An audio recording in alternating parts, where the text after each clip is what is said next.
Welcome to Samba Samba. Enjoy the video. In this video, I will show you how to make rich beef stock. First, gather about 4 pounds of beef bones, like knuckles or shanks, and roast them with some chopped carrots, celery, and onions until deeply browned. This step is crucial for developing that rich, savory depth.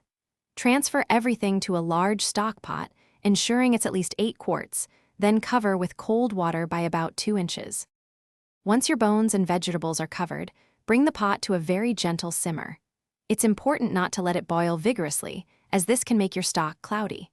Maintain a low, consistent heat for 6 to 8 hours.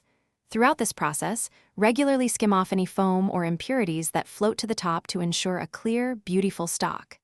In the final hour, add a few bay leaves and a teaspoon of whole black peppercorns. After simmering, carefully strain your stock through a fine mesh sieve, ideally lined with cheesecloth, into a clean pot. Discard all the solids, their work is done.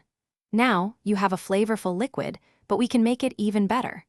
Return the strained stock to the stove and gently reduce it by about 1/3. This concentrates the flavors, giving you a truly rich and robust beef stock perfect for any culinary creation.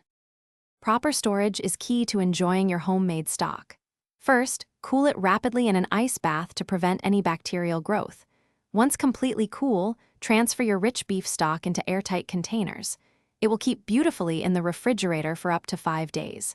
For longer storage, freeze portions in freezer-safe bags or containers for up to 6 months. This ensures you always have delicious stock on hand.